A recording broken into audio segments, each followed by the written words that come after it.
안녕하십니까, 청하수입니다. 관우가 북벌을 떠나면서 본거지를 미방과 부사인에게 맡겨놓고 가죠. 떠나면서 관우는 오나라의 뒷 본거지 기습에 아무 생각이 없었던 건 아니고 이런 식으로 오나라군이 올 길, 강, 수로 근방에 여기저기 정찰 둔형을 설치해 두어서 오나라가 쳐들어올 때 빠르게 파악해서 그걸 미방 부사인에게 알리고, 그러면 미방 부사인은 그걸 떠나 있는 관우에게 알리고, 이러한 대비 경보 통신 시스템을 구축해 놓았던 거죠. 하지만 여몽은 오나라 군선을 백성들이 겉에서 노를 젓게 하고 병사들은 배 안에 숨겨두어서, 즉 일반 백성 선박으로 위장하고 둔령에 다갔다가 휙 병사가 뛰쳐나가 촉군을 포박하는 방법으로 초기의 정찰 둔형 모조리 무력화시켜서 갑자기 부사인이 지키던 공안에 짠 하고 나타나게 됩니다. 부사인은 엄청나게 당황은 했지만 오서 여몽이 당도하자 장군 부사인은 여몽을 맞아 성을 지키려고 하였다. 분명히 처음에는 저항하려고 했었습니다. 여기서 부사인이 죽기를 각오하고 성에서 저항한다면 사실 여몽도 마냥 좋기만 한 상황은 아닙니다. 미방 부사인이 저항하고 관우가 200km, 물론 먼 거리이기는 합니다만 빨리 오면 또 그렇게 긴 시간이 걸릴 거리는 또 아니거든요. 사마 중달은 400여 킬로를 8일 만에 주파하기도 했으니까 만일 그래가지고 성 함락 못 시키고 관우가 와버렸다. 그러면 까딱하다가는 조조 좋은 일만 시켜주는 격이 될 수가 있어요. 오나라는 아무것도 못 얻고 조조만 위기에서 구해주는, 오나라 입장에선 그것도 최악이죠. 또 조조가 손권을 배신했잖아요. 소개드렸지만 손권이 분명히 관우한테 내 뒷기습 보안 지켜달라고 했는데 동소의 건의를 받아들여 조조는 야, 내가 네가 해달란다고 해줄 사람이냐? 가볍게 비웃고 바로 관우군한테도 손권 뒷기습 사실을 고의로 누설하죠. 조금만 버텨주면 손권과 오나라는 철저하게 조조에게 이용만 당하는, 그리고 여기서 배신의 치를 떠는 분노의 관우 역격을 정면으로 받아낸다면 무수한 오나라 군사의 손실도 있을 수 있습니다. 그러니까 사실 이 뒷기습은 오나라 입장에서도 나름 리스크가 있는 전략이었던 겁니다. 그런데 그 사실을 사령관 여몽은 너무나도 정확하게 알고 있었습니다. 여몽은 지금 이 뒷기습이 철저하게 시간의 승부라는 것을 알고 있었죠. 부사인 미방하고 옥신각신 공성전을 하고 있을 시간은 없습니다. 사실 이번 북벌 시리즈 1편 때 소개드렸던 여몽의 전술, 영릉 손에 넣을 때도 영릉태수 확보는 저항을 하려고 했었잖아요. 하지만 결국 저항을 못하고 홀라당 여몽 원하는 대로 다 되고 말았는데, 여기서 그때랑 매우 비슷한 전술을 씁니다. 그때도 영릉태수 확보한테 확보 친구를 보내서 거짓 정보를 흘려 설득해서 유혈 없이 홀라당 먹었잖아요. 여기서 심리적 전술의 핵심 중 하나는 여몽 자신이 학보에게 어쩌니 저쩌니 이야기하지 않는 거죠.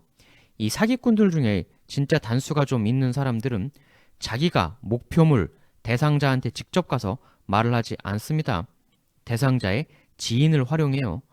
사람 심리 장벽이 사업 당사자한테 직접 말을 들으면 이런저런 의심을 하는데, 이렇게 지인 통해서 우회해서 들어오는 이야기에 대해서는 심리적 방벽이 굉장히 약해져요. 예를 들면 이런 거죠. 어떤 이성하고 결혼하고 싶다, 마음을 사고 싶다 이러면 직접 자기가 가서 어쩌니 저쩌니 어필하는 것보다 그 사람의 친구를 섭외해서 야, 저 사람 진짜 인간성 좋고 이래서도 엄청 잘 나간대, 그쪽 업계에서도 제일 인정받는 사람이래, 전달하고 싶은 메시지 이렇게 제3자 우회 기법으로 주입하는 거죠. 이러면 홀라당 넘어갈 확률이 훨씬 큽니다. 이 여몽이라는 사람이 무섭도록 이런 머리가 좋은 사람이에요. 어떻게 보면 굉장히 촉박할 수도 있는, 쫓길 수도 있는 상황에서도 여몽은 여기서 이 우회 메시지 주입 작전을 또 씁니다. 여기서 그 부사인한테는 아까 학보 친구 역할을 누가 해주냐면 바로 우번이란 인물이었습니다. 이 우번이 누구냐? 우번이 원래는 그 왕랑한테 기용되었던 사람이었어요. 왕랑은 다들 아시죠? 손책한테 박살 났었던 그 회계태수였던 사람인데, 정사 우번전, 왕랑은 손책과 싸우지 말라는 우번의 말을 듣지 않고 손책과 맞서 싸우다가 참패를 당하고 비참하게 바다를 표류하는 신세가 되었다. 그러나 우번은 왕랑의 뒤를 쫓아가 그를 보호하여 동부 후관에 이르게 되었다. 처음에 후관의 장은 성문을 걸어 잠그고 이들을 받아들여주지 않았다. 근데 여기서 우번이란 사람이 묘한 장기가 발휘가 되는데, 그러나 우번이 가서 설득하니 후관의 장이 성문 안으로 이들을 받아들여 주었다. 뭘 어떻게 설득했는지는 모르겠는데 처음엔 우리가 쓸데없이 왜 왕랑을 받아줘야 하는데 이랬는데 우번이 가서 샤바샤바 하니까 받아줬다는 얘기예요. 기묘한 설득의 대가인데 이것만이 아닙니다. 추 우번은 손책의 휘하로 들어가게 되는데 손책을 위해서 예장을 지키고 있던 화음을 설득해가지고 그냥 홀라당 손책에게 항복하도록 만들기도 했어요. 바로 이 우번의 빼어난 설득 기술을 눈여겨보던 사람이 있었으니 그가 바로 여몽이었습니다. 우번이 여몽의 공격 즈음 당시 상황이 어땠냐면 정사 우번전 손권은 우번을 기도위로 임명하였었다. 그러나 우번은 손권의 뜻을 여러 차례 거역하면서 간언을 했다. 이에 손권은 늘 우번 때문에 유쾌할 수가 없었다. 또 우번은 천성이 주변 사람들과 화합하는 성품이 아니었으므로 여타 신료들로부터 매우 많은 비방을 듣게 되어 결국 인사 좌천을 당하게 되었다. 그러나 그 즈음식이 여몽이 관우를 치기 위한 전략의 일환으로 병을 핑계 삼아 잠시 도읍으로 돌아오는 일이 벌어졌다.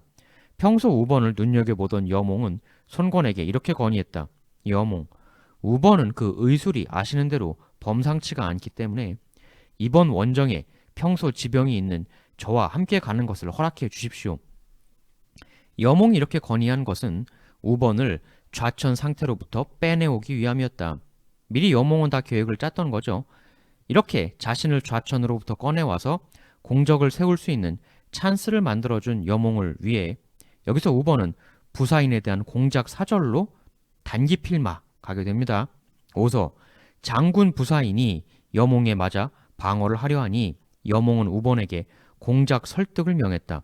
우번이 성 아래로 혼자 다가가 이렇게 말을 하였다. 우번, 내 너희 장군 부사인과 이야기를 나누고자 한다. 이렇게 보시다시피 난 혼자 왔으니 어서 성문을 열어 나를 맞이하도록 해라. 오서 그러나 부사인은 우번 만나는 것을 거부했다. 이 처음엔 거부했다는 걸 보면 부사인은 그 원래부터 배신자 마인드는 아니었던 거예요. 만일 부사인이 여기서 성으로 뻗혀가지고 시간 지나면 여몽은 추 이상한 샌드위치를 당하게 될 수도 있는 거죠. 그러나 설득의 명인 우번은 여기서 포기하지 않고 성 안으로 편지를 보냅니다. 화살 같은 걸로 쏴서 보냈을 걸로 보이는데요. 우번이 부사인에게 보낸 편지 이렇게 남아 있습니다. 자고로 현명한 자는 위험을 미리부터 방비하고 지혜 없는 자는 닥쳐서야 허둥대는 법이니 이익과 손해를 잘 판단한다면 답은 나와 있는 거 아니겠소.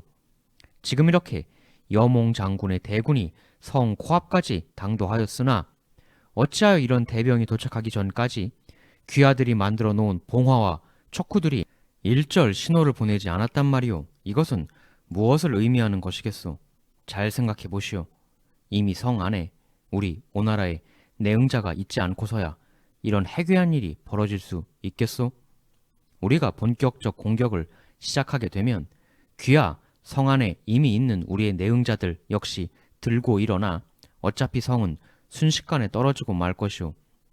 이미 정해져 있는 승부에 무의미한 저항으로 목숨을 스스로 버린다 한들 천하의 조롱을 받는 것 말고 무엇이 남겠소이까? 뭐가 귀하에게 이득이 되는 길일지 쉽게 답은 나오리라 생각하오. 오서 부사인은 이 편지를 읽더니만 눈물을 흘리며 결국 항복을 결정했다. 또다시 순식간에 피 한 방울 안 흘리고 성을 장악한 여몽. 눈물을 흘렸다는 걸 봤을 때 항복하는 부사인의 마음도 상당히 아프기는 했었던 모양이에요. 이렇게 해서 지난 1편 때처럼 또다시 아무런 피를 흘리지 않고 너무나 쉽게 상대성을 접수한 여몽이었습니다. 그리고 나서 여몽은 곧바로 미방에게로 달려갑니다. 여기서부터는 이야기가 두 가지 버전이 있는데요. 오서에 따르면 먼저 부사인을 항복시킨 여몽이 이번엔 투항한 부사인을 맨 앞에 내세워서 그 부사인이 홀라당 넘어갔다는 걸 확인한 미방이 역시 똑같이 홀라당 항복을 결정했다 라는 게 있어요. 이건 선 부사인 후 미방이죠. 반대로 다른 버전의 기록도 있습니다. 오록 당초 미방은 관우에 대한 큰 두려움과 원망을 품고 있었던지라 손권 측이 이 정보를 듣고 미리부터 그를 꿰어냈다. 이에 여몽이 군을 몰고 남군으로 가자 여몽에게 줄 쇠고기 등 진수성찬을 마련하고 여몽을 맞이했다.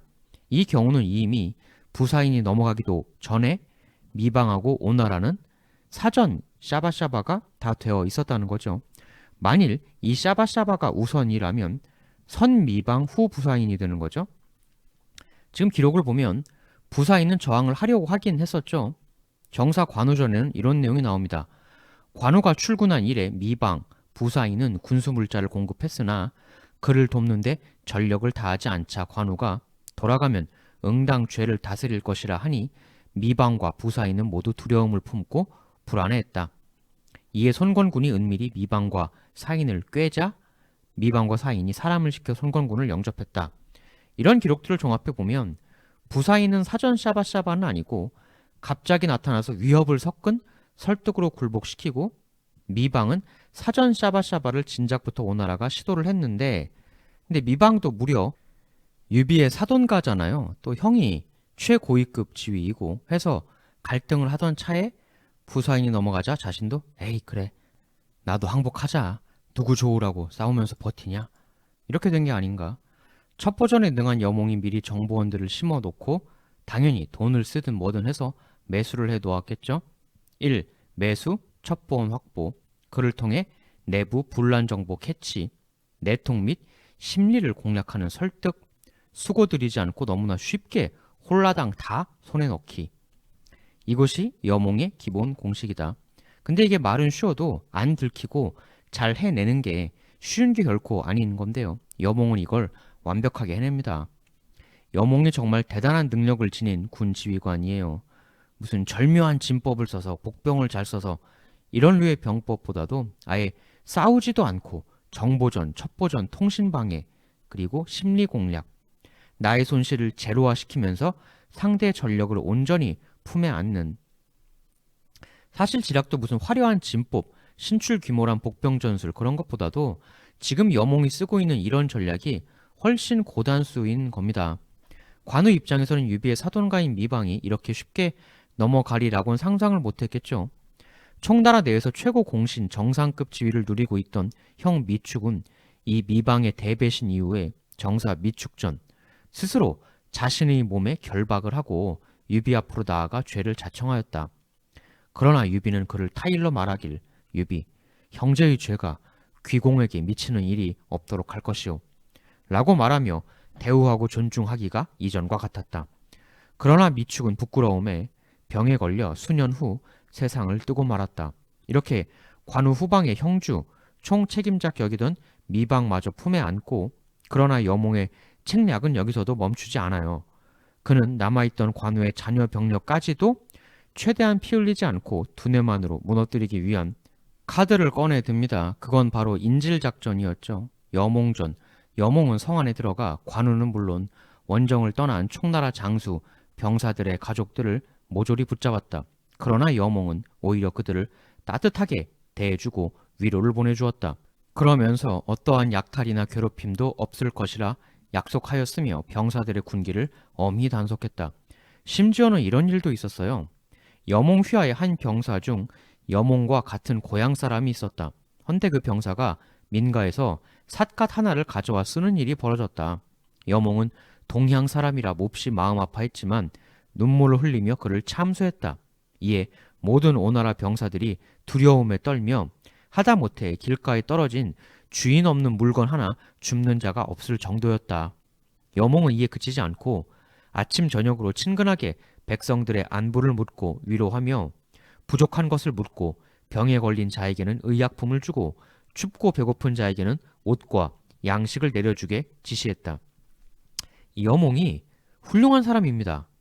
관우 좋아하시는 분들께는 당연히 안 좋게 비춰질 수밖에 없지만 아군 손해는 거의 없이 상대의 엄청난 것을 무너뜨리는 첩보 공작전 능력은 보셨다시피 거의 달인급이고 게다가 인격, 인품까지도 훌륭하죠.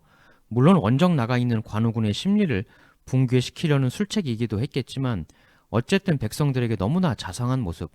이건 사실 여몽 본인이 어렸을 때부터 굉장히 어렵게 살아온 인물입니다. 관우에 대한 계략도 있겠습니다만 또 본인이 걸어온 인생이라는 부분도 있었을 거예요. 그리고 심지어는 또 이런 일조차 합니다. 당초 관우의 관부에는 다수의 돈과 재물이 있었으나 여몽은 창고에 자물쇠를 채우고 그걸 일절 건드리지 않았다. 그리고 그 모든 재물은 단 하나의 사적인 취득 없이 모두 손권에게 보고 국고로 귀속시켰다. 심지어는 청렴하기까지 합니다. 이렇게 너무나 빠르고 순식간에 관우의 본거지는 여몽 손에 들어가고, 관우는 무언가 소식이 오더라도 미방, 부사인 등과 여몽이 성을 사이에 두고 옥신각신하고 있다, 그런 소식일 줄 알았는데 난데없이 전해진 첫 번째 소식은 이미 다 떨어졌다, 다 끝났다 라는 소식이었죠. 아니, 대비할 거 나름 대비해 놓고 거기다가 지키는 이도 유비의 사돈가인 미방이었는데 갑자기 전해진 첫 소식 일보는 홀라당 다 넘어갔다, 이미. 이 너무나 황당하고 급작스러운 소식에 관우는 드디어 견디지 못하고 양양의 포위를 풀고 퇴각을 결정하게 됩니다. 천재 이루의 기회, 문턱까지 갔던 관우였지만 결국 아무것도 얻지 못하고 모든 걸 접고 말죠. 하지만 관우에게 기다리고 있던 건 훨씬 더 가혹한 운명이었습니다. 일단 지금 관우군 병사들의 가족이 모두 여몽의 품 안에 있는 거잖아요. 게다가 여몽이 관우군 병사 가족들을 오히려 이전보다 더 따뜻하게 물적, 심적, 아낌없는 지원을 해주고 있다는 소식마저 관우군한테 전해져요. 여몽이 일부러 촉군 사람들을 복귀하고 있는 관우군 쪽으로 보냅니다. 그래서 그 모든 소식을 알려주게 하죠. 철두철미하죠. 여몽전 그 소식이 관우군 내에 알려지게 되자 관우군 병사들은 모두 자신들의 가족이 무탈하다는 것을 알게 됨은 물론 오히려 이전보다 더 과하게 좋은 대우를 여몽에게 받고 있다는 사실까지 알게 되자 한결같이 여몽에게 대항할 마음을 모조리 잃게 되었다. 온 천하가 두려워했던 정사 삼국지에도 10,000명을 당해낼 수 있던 인물이라고 나와 있는 관우, 그의 군대를 한 방의 지략으로 철저히 무기력하게 무력화시킨 여몽. 결국 추후엔 여몽이 장악한 지역으로 손권까지 직접 군을 휘몰고 당도해요. 그래도 만에 하나 관우가 마지막 괴력을 발휘할 가능성마저 철저하게 대비한 여몽이었죠. 이게 끝이 아니어서 트리오 중에 또 한 명, 육손이 정사 육손전, 육손을 통해 주변 지역을 평정하게 하여 총나라 의도태수 번우는 육손에 의해 성을 버리고 달아났으며 육손이 파견한 장수들에 의해 총나라 장수 등등등 이 연이어 패주하였다. 금방 총나라 세력을 쭉 돌면서 육손이 싹쓸이 일소했다는 건데 퇴각해오는 관우가 이들과 합류하여 시너지를 발휘할 수 없게 아예 미리부터 철저하게 계획을 세워서 여몽이 미방, 부사인 등 우두머리급 핵심 중추부 지휘관들을 접수하고 육손은 관우와 합쳐질 수 있는 주변 장수 세력들을 동시에 싹 제거함으로써 관우는 이제 오도 가도 못할 뚝 떨어진 섬과도 같은 고립무원의 상태로 순식간에 전락을 해버리게 되는 거죠. 여몽 육손이 시작부터 끝까지 너무나 주도 면밀했다. 여몽전, 이에 관우는 자신이 완전히 고립되었다는 것을 알게 되어 맥성으로 달아나게 되었다. 여기서 정사 여몽전에 이런 글귀가 나와요. 관우군이 서쪽으로 가 장양에 이르자 많은 이들이 관우를 버리고 오나라로 항복해왔다. 손권군이 강릉을 점거하고 관우군 병사들의 가족들을 모두 사로잡자 관우군이 마침내 흩어졌다. 결국 심리적 항전 의지를 완전히 잃게 된 관우군 상당수가 탈주, 관우를 버리고 도망, 오로 항복을 해갔다 라는 기록입니다. 정사 5주 전 손권은 이제 맥성에서 마지막 저항을 하고 있는 관우에게 사신을 보내어 항복을 권유했다. 관우는 그러겠노라, 항복하겠노라 라고 응답하는 사신을 오군 쪽으로 보냈다. 그러나 그 응답은 거짓이었다. 관우는 성 꼭대기에 깃발을 꽂아 사람의 형상을 만들어 놓고는 몰래 말을 타고 성 밖으로 달아났다. 이에 마지막 남은 관우 부대는 완전히 와해되어 흩어졌으며 관우를 따르는 이는 불과 10여 명이 전부였다. 그러나 손권은 이미 관우의 예상 도주로를 다 파악하고 그곳에 주연, 반장들을 배치시켜 놓고 있었다. 219년 12월 반장의 부하 마충은 관우와 그의 아들 관평을 붙잡았다. 관우가 드디어 마충이라는 오나라 장수에게 잡혔다라는 건데요. 이 마충은 총나라 마충하고는 다른 인물이죠. 상당한 하급 무관이었던 걸로 보입니다.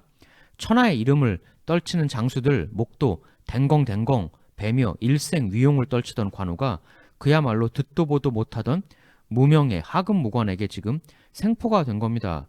이 오나라 마충이란 인물은 모든 사서 통틀어서 기록이 나오는 게 이 관우 잡은 것 하나입니다.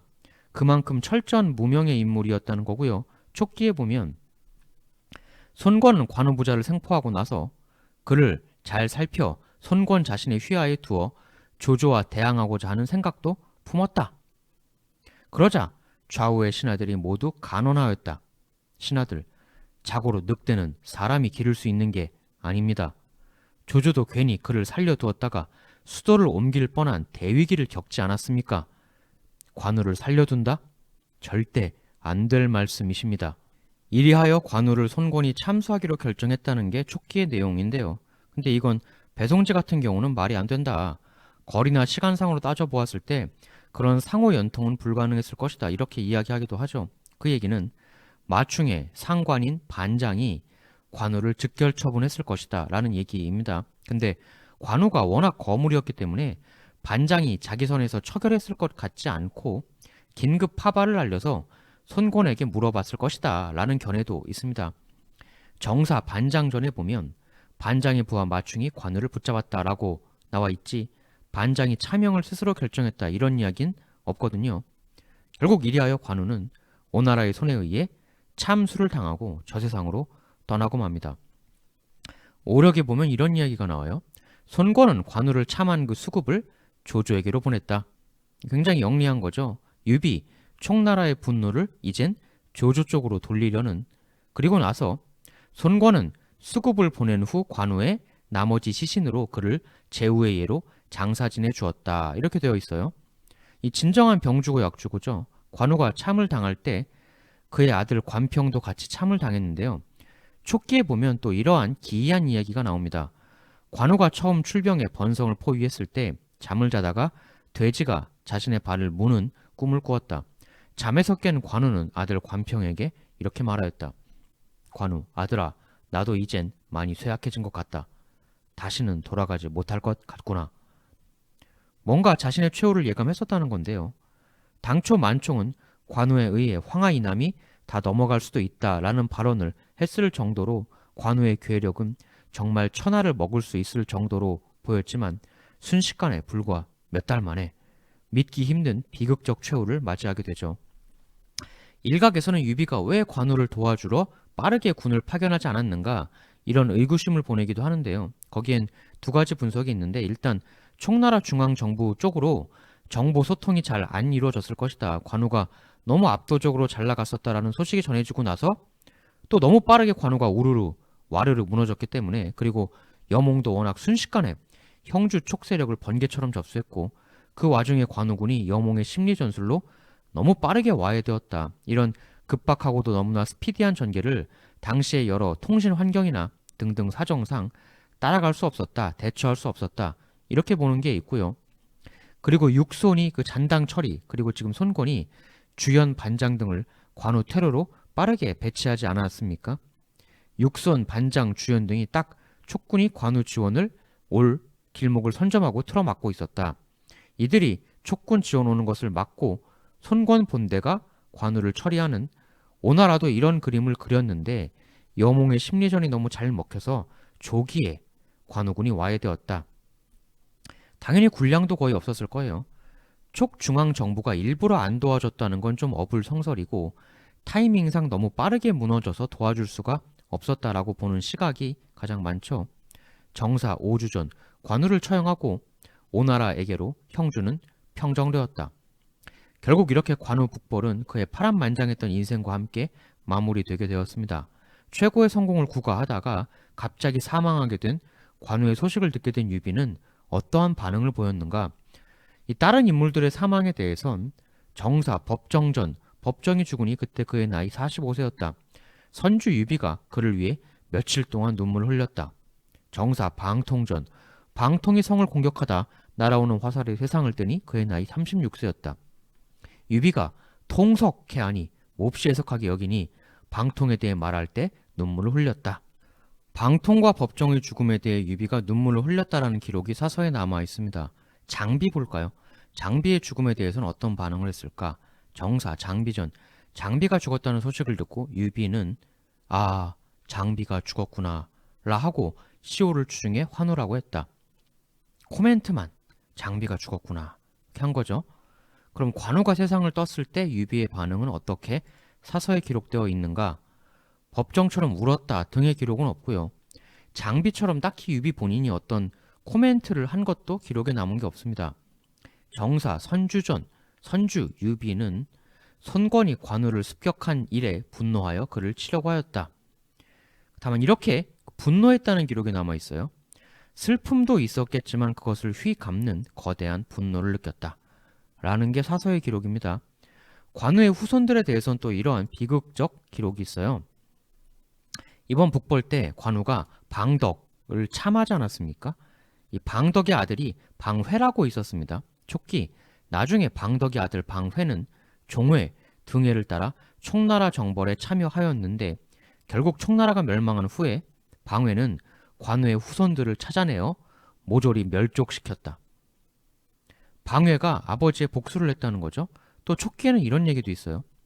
종회는 총나라를 평정한 이후에 피리와 북을 울리며 방덕의 유체를 맞이하여 조문하고 업에 보내 장례를 올리겠다. 방덕의 묘 안의 머리와 몸이 마치 살아있는 사람 같았다. 이 총나라 망한 게 방덕 사망 44년 후의 일인데 이랬다는 거예요. 근데 이에 대해서는 배송지, 방덕은 번성에서 사망하였고 위 문제, 조비가 즉위하여 사자를 방덕의 묘에 보냈다는 기록이 있는 바 이 촉기의 내용은 허튼 소리라 하겠습니다. 라는 코멘트를 남기기도 했어요. 이 관우란 인물은 삼국지 연의를 통해 가장 인기 많았던 인물인데 원래 팬심이 안티심을 부르고 안티심이 팬심을 부르고 뭐 그런 거라서 최근에는 안티도 많아진 것 같아요. 관우가 그렇게 큰 인기를 누려온 것은 역시 그가 보여준 유비에 대한 일편단심 의리 이게 크죠. 이후 역사의 왕, 황제들 입장에서는 관우 같은 절대적 충신을 부각시킬 필요도 정치적으로 있었을 겁니다만 하지만 의리라는 가치는 비단 권력자들에게만 필요한 건 아니죠. 일반 백성들의 가슴도 역시 울리는 단어입니다. 의리. 근데 이 조조를 뿌리치고 유비에게 돌아가는 것에 대해 사실 이것 때문이다 라는 썰도 있죠. 촉기. 조조가 유비와 함께 합의해서 여포를 포위했다. 그때 관우가 조조에게 말하길 여포가 진으록을 시켜 구원을 청했다 하며 진으록의 철을 자신에게 달라고 하였다. 그 진의록은 그 여포의 휘하장수이고요.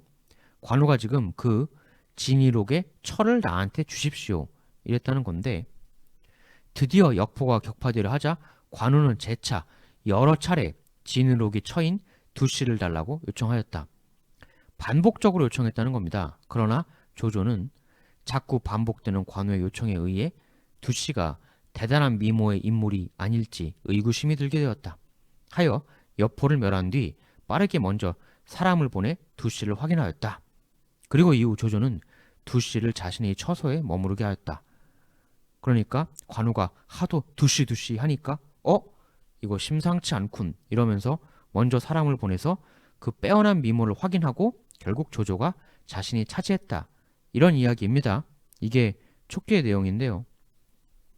참고로 이 두씨는 그 전 남편 진의록과의 사이에 아들이 있었어요. 진랑이라고 하는데 기록에 따르면 두씨가 조조랑 살게 되면서 이 아들 진랑도 엄마랑 같이 조조 집에서 함께 살게 됩니다. 이 진의록은 밑도 끝도 없이 부인과 아들을 모조리 조조에게 뺏기는 격이 되고 말았는데요. 관우 역시도 이 기록에 따르면 약간 닭 쫓던 강아지가 지붕 쳐다보게 되는 격이 되고 만 거죠. 그럼에도 진의록은 조조 밑에서 관직을 받아 한동안 살다가 나중에 유비한테로 넘어갑니다. 근데 묘한 건 유비 밑에서 나중에 나와 다시 조조한테로 돌아가려는 시도를 해요. 근데 그게 걸려서 장비한테 참살을 당합니다. 굉장히 불우한 인물이죠. 진의록. 해서 한간에는 관우가 나중에 조조한테 안 머물고 유비한테로 돌아간 게 이 그 두씨를 둘러싸는 갈등 때문에 조조한테 기분이 상해서 그랬던 게 아니냐라는 설도 굉장히 많이 퍼진 설 중에 하나인데요. 그렇지만 정사 관우전에는 관우가 왜 그런 행동을 했는지 본인 언급이 있습니다. 관우전, 관우. 나는 조공, 조조께서 나를 후히 대접해 주시는 것을 잘 알고 있어. 그러나 나는 유비 장군의 두터운 은혜를 입었고 함께 죽기로 맹세했으니 이를 저버릴 수가 없어. 나는 조공, 조조 곁에 끝까지 머무를 수는 없으나 반드시 공을 세워 조공께 보답한 뒤에 떠나도록 하겠소. 이 대화를 나눈 게 장료인데 장료가 이 말을 조조한테 보고하자 조조가 이를 매우 의롭게 여겼다. 일단 사서에 기록된 건 두씨 문제 때문이 아니라 유비에 대한 의리 때문이었다고 기록이 되어 있습니다. 뭐 추측이야 할 수 있는데 일단 공식적으로는 의리가 진짜 이유였다 이렇게 되어 있다는 거죠. 근데 그게 진심이었겠냐 가식이었겠지라고 말할 수도 있지만 그런데 그렇게 얘기하다 보면 이게 끝도 없거든요. 어차피 사람이다 본인 믿고 싶은 걸 믿는 것 아니겠습니까? 이게 지금 뭐 사람 마음의 문제니까 뭐가 정답인지는 누구도 알 수 없는 거죠. 타임머신 타고 가서 거짓말 탐지기 돌려볼 수도 없는 거고 확실한 건 유비와 관우가 서로 삶과 죽음을 함께하기로 맹세했다. 이건 사서에도 명확히 남아있는 사실이라는 거죠. 관우전, 유비와 관우 장비는 잘 때도 같은 침상을 썼으며 그 은희의 나눔이 형제와 같았다. 그러나 사석에선 이렇게 친형제 같았어도 공적인 자리에선 관우 장비는 철저히 유비를 웃 어른 모시듯 공경하였으며 유비를 따라 떠돌아다닐 때 관우는 그 어떤 고난과 위험도 피하지 않았다. 성공을 함께하는 거야 뭐 너무 쉽습니다만 고난과 위험을 함께하는 것 이게 얼마나 어려운 건지는 사회생활을 조금만 해봐도 누구나 쉽게 알 수 있는 거죠. 대부분은 아예 이런 발상 자체를 못하죠. 오로지 눈앞에 이익, 이익, 이익. 이게 얼마나 대단한 건지를 알았으니까 미축 같은 거대 재벌도 내가 가진 이 큰 재산보다도 저 사람들이 훨씬 위대하다라고 느끼고 자신의 모든 걸 유비에게 걸게 되었던 겁니다.